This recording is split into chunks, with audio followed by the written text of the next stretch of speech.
Hello friends, आज हम TPR tray बताने वाली हूँ। मैं आपको टीपीआर लेना भी बताऊंगी और टीपीआर ट्रे के इंस्ट्रूमेंट्स भी बताऊंगी। सबसे पहले ये टीपीआर ट्रे है।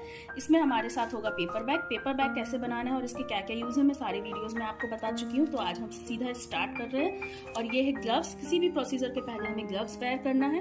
कॉटन स्वैब और थर्मोमीटर। ये डिजिटल हम यूज कर रहे हैं। इससे बेटर होता है मर्करी वाला, और ये डिजिटल है, ठीक है। इससे हम जब टेम्परेचर ले चुके होंगे, इसमें ऑटोमेटिक होता है। इसके बाद हमें स्वैब से क्लीन करना है। नॉर्मल सलाइन है। फर्स्ट सेवलॉन में जब भी हम यूज कर चुके हैं, यूज करने के बाद हमें थर्मोमीटर सेवलॉन से क्लीन करना है, और किया हुआ है तो नॉर्मल सलाइन से क्लीन करना है। इसको हम अप टू डाउन ऐसे कॉटन स्वैब से यूज करेंगे और पेपर बैग में थ्रो कर देंगे। Okay, so let's start.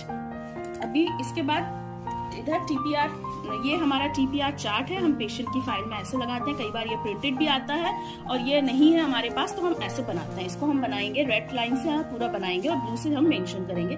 T for timing, temperature, pulse and respiration, name, एसेक्स, बाइफ ऑफ, डेट हमेशा मेंशन करनी चाहिए। आईओ चार्टिंग इसका हेडिंग हमने किया है। और इंजेक्शंस और फ्लूइड भी हम इसी में कर देते हैं। इसमें यहाँ पे गवर्नमेंट्स में हमारे सारी चीजें एक साथ होती है ताकि डॉक्टर को इजी हो, एक ही पेज में वो सारा पेशेंट का डाटा देख सके। इसके साथ हमारे पास एक रेड पेंसिल होता है। इधर उसका रेड एंड ब्लू होता है। उससे हम उसकी जगह अभी हम, क्योंकि पेंसिल ज्यादा नहीं अच्छा होता है, तो फिर हम रेड और ब्लू पेन यूज कर रहे हैं।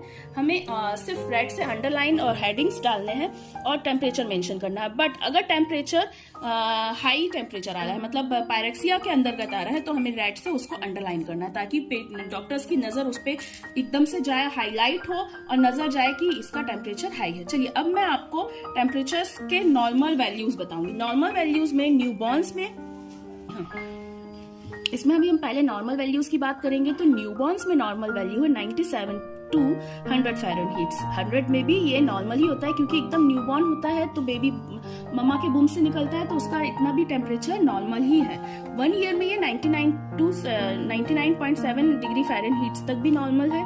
5 इयर्स में 98.6 फ़ारेनहीट, अडल्ट में 98.6 फ़ारेनहीट, एंड एडल्ट में कम होते जाता है। जैसे ही बच्चों में ये बढ़ता है, उसी तरह से जब वो बुढ़ापे में जाते हैं, जनरेटिव फेस में जाते हैं, तो उनका टेम्परेचर कम होते जाता है, बीपीज भी कम होते जाता है। तो 96.8 फ़ारेनहीट ये नॉर्मल वैल्यूज हैं। अभी मैं आपको सेंटीग्रेड और उसका भी वैल्यूज बताती हूँ कि सेंटीग्रेड और इसमें क्या है। तो अगर हम नॉर्मल टेम्परेचर की अगर हम बात करें तो 98.6 डिग्री फ़ारेनहीट इक्विवेलेंट होगा 37 डिग्री सेंटीग्रेड से। ओके, इसमें बिटवीन, और अगर हम रेशो देखें तो बिटवीन 97 to 99 डिग्री फ़ारेनहीट तक का नॉर्मल टेम्परेचर है। जब 99 डिग्री फ़ारेनहीट से अबव जाएगा ये, तो फिर हम पायरेक्सिया डिक्लेयर करेंगे, मींस फीवर। ओके, और अगर 97 से कम जा रहा है तो ये हाइपोक्सिया का सिम्टम्स है, हाइपोक्सिया में जा रहा है पेशेंट। इसी का सेम आएगा 36.1 to 37.2 डिग्री सेंटीग्रेड में। ओके, अब मैं आपको अलग अलग बताती हूँ। ओरल, एक्जिला एंड रेक्टल में ये टेम्परेचर सब बदल जाते हैं। इसमें कैसे होता है, एक्जिला में सबसे नॉर्मल होगा, इससे ज्यादा जाएगा ओरल में, और इन दोनों से भी ज्यादा जाएगा रेक्टम में। ओके, ये चीज आपको याद रखनी है। तो एक्जिला में आएगा 98.4 to 99.3 फ़ारेनहीट। सेम एक पॉइंट डिग्री बढ़ जाएगा 99.5 to 99.9 डिग्री फ़ारेनहीट, और एक और पॉइंट्स बढ़ जाएगा तो 100.4 to 101 डिग्री फ़ारेनहीट हो जाएगा आपका रेक्टल का। ओके, अभी कोई डाउट्स है तो आप कमेंट्स करके पूछ सकते हैं। मैंने अभी सिर्फ आपको नॉर्मल टेम्परेचर्स और टीपीआर ट्रे बताया। हाँ, तो मैं अभी आपको इसको अच्छे से डिस्क्राइब करती हूँ। इसमें अगर हम सेवलॉन वाटर का बनाना है तो बच्चों के लिए कैसा है, तो उसके लिए होता है 30 to 70 रेशो। हम 3:1 का रेशो हम रखेंगे, मतलब 30 ml सेवलॉन इसके लिए होगा और 70 ml वाटर होगा। उसका ये सेवलॉन रेशो है, सॉल्यूशन है। नॉर्मल सलाइन है अपना, और कॉटन स्वैब्स है, ग्लव्स है, और एक किडनी ट्रे। हमें हर आपकी प्रोसीजर में, नर्सिंग प्रोसीजर्स में kidney tray, paper bag and gloves must है, आपको हमेशा रखना है। क्लीन और अच्छे से आपकी ट्रे होने चाहिए, क्लीन हैंड वॉश किए हुए आपके हैंड्स होने चाहिए। इसके बाद अभी हमने क्या किया, इस बीच के एक टाइम में ना पेशेंट का टेम्परेचर हम लेकर आए हैं। तो पेशेंट का टेम्परेचर हमने डिजिटल से लिया था और ये बंद कर दिया था, तो इसको हम 2 बार टैप करेंगे तो ये आ जाएगा। तो ये नॉर्मल टेम्परेचर आ रहा था 98.6 हम टेम्परेचर अभी लेकर आए थे। अब इसको लिखना कैसे है वो भी मैं बता देती हूँ आपको। ये आपका टेम्परेचर चार्टिंग है। हमने लिखा, मान लीजिए XYZ आपका पेशेंट का नाम है, हम रख देते हैं नाम।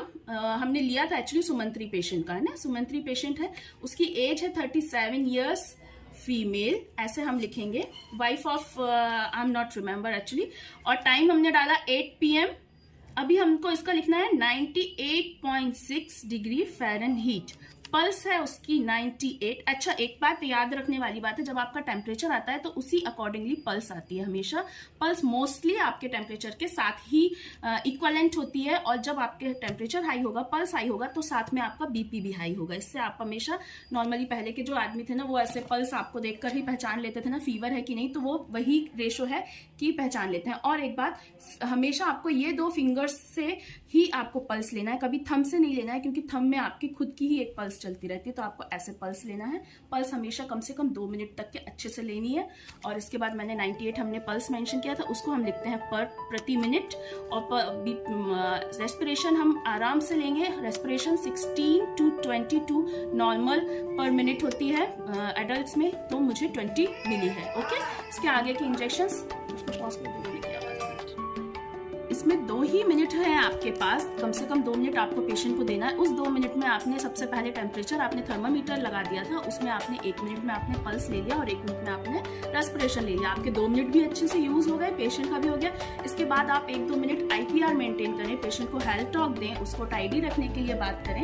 इतना कम से कम आपको 4 to 5 मिनट्स हर पेशेंट को आपको देना चाहिए as a nursing profession, as a nursing care. इसके बाद एक छोटा सा कॉलम इसमें हमने मेंशन किया है नर्सिंग केयर, जिसमें हम नेबुलाइजेशन या हेल्थ टॉक या हेयर कॉम्बिंग, नेल केयर, जो भी हम उसको नर्सिंग केयर देते हैं वो भी हम यहाँ पे मेंशन करते हैं। मुझे लगता है अभी आप नर्सिंग स्टूडेंट्स के लिए ये वीडियो बहुत यूजफुल होगा। अगर आपको अच्छा लगता है तो लाइक शेयर करें। Bye bye.